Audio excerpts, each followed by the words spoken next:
How you doing?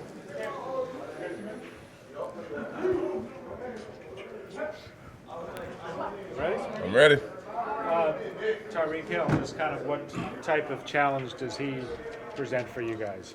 Very, very explosive receiver. Been doing it at a high level for a very, very long time.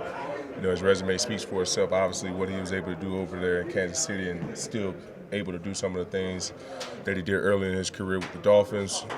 We know that they're going to try to get him the ball down the field, gadget plays. He's one of those guys that makes that offense go. So we have to understand where he is at all times, and understand how explosive he is at any given time. So our plate is going to be full. Got Waddle, who's coming along to be a decent receiver, nice duo. Dual threat, not dual threat, duo receiver combo. So we have our work cut out for us. How are inexperienced quarterbacks different from experienced quarterbacks? When you're going in and facing an unexperienced quarterback, you have to expect the unexpected. You have to expect a little bit more trickery. You have to expect some more gadget plays because, offensive coordinators sometimes feel that those guys are not in detail with the playbook as if the first or the second string guy was out there. So, but quite honestly, those guys look kind of the same when he had to play pretty much the entire game with the Jets. It wasn't obviously the same. Effect that Tua had and Teddy had some success in the offense as well. So we just have to expect the unexpected. We have to be ready, for any given thing that they're going to give us. It's going to be a dogfight. We understand that because these guys have a really, really good scheme that can put us on our heels. So we have to make sure that we, doing everything that we need to do as far as preparating and being ready for some unscouted looks in this game, and just rely on our responsibilities and whatever we have to do to get out of that down to try to get to the next one. Coming from San Francisco, does that kind of widen the range of possibilities of what they could throw at you? Yeah, watching those guys on film, they have a really interesting run scheme.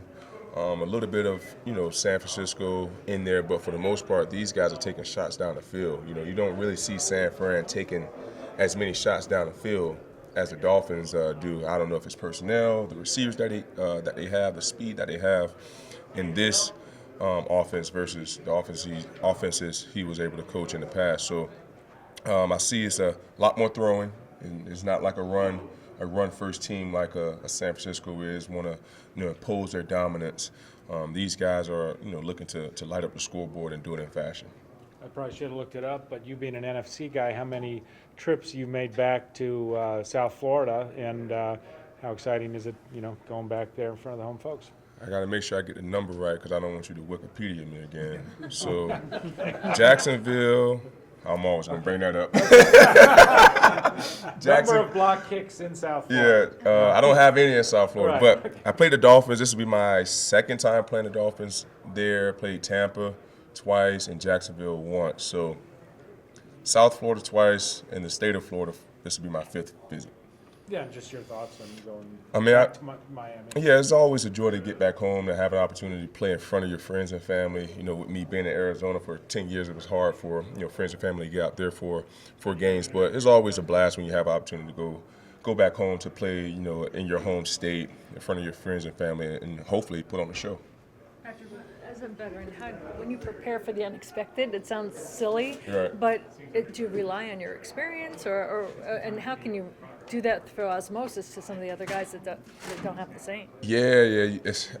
Honestly, for a veteran like me, I have to rely on my experience, having the opportunity to go, play a ton of backup quarterbacks throughout my career, but also just relying on my responsibility. The coaches do a great job of understanding the scheme of the opposing team that we're going to play, and we have to make sure that we're dialed into our leverage. We're dialed in with the call, and for the most part, we don't allow any big plays and try to have those guys, dink and dunk the ball down the field.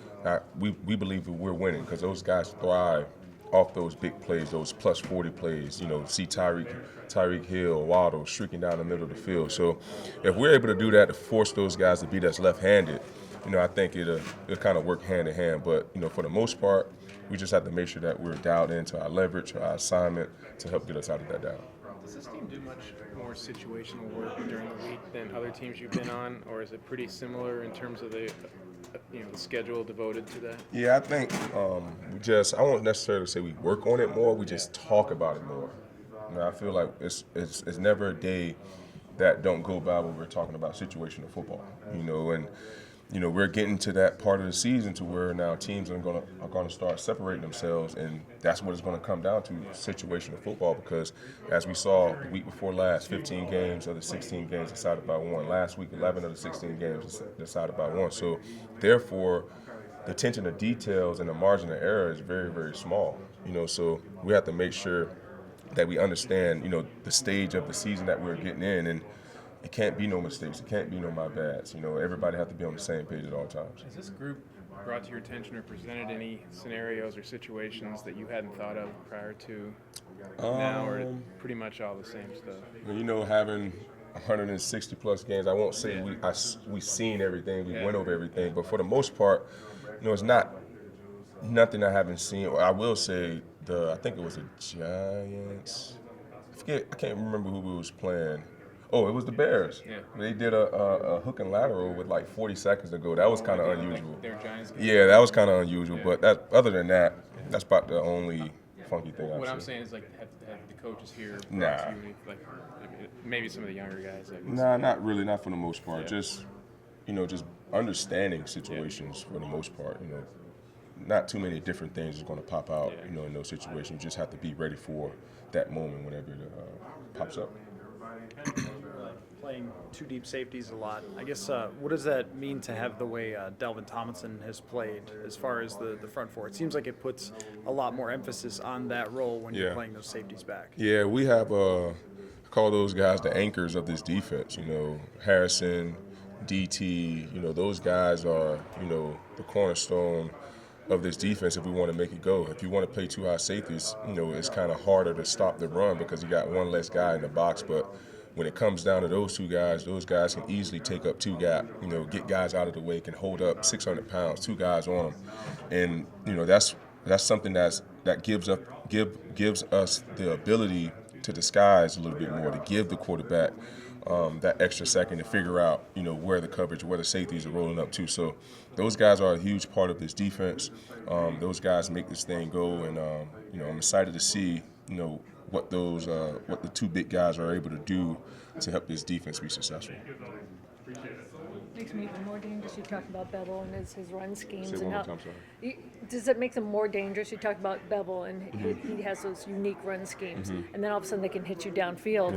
Yeah. It's kind of like, your balance. Yeah, and they do a lot of things that can hurt you. They do a lot of fly motion, jet motion. They do a great job of presenting a lot of eye candy to the defense to make you think the ball is going one way. It can possibly be going the other way. The next thing you know, it's going over your head. So we just have to make sure that we have our eyes in the right place, understanding our keys in certain personnels. Because I believe if we can, see the things that we see on tape and understand what they're going to give us, I think we can be ahead of the snap. So as easy as that sound and as hard as it is to be done, that's just something that we have to find a way to do for 60 minutes because, like I said, we don't know what this team is going to do. You watch 3 weeks and tour. Teddy Bridgewater, the game plan changed, and last week the game plan changed a little bit because those guys were out of the game early. So like I said, we just have to be ready for the unexpected, but relying on our responsibilities and our on the guy next to us and our leverage to get us out of certain downs.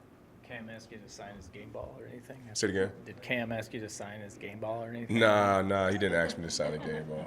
Film work on it. Say it again? After all that film work. Yeah. After all the film work, it's paying off. But like I tell them all the time, you got to do it again this week. It's all about being consistent and staying at that cruising altitude.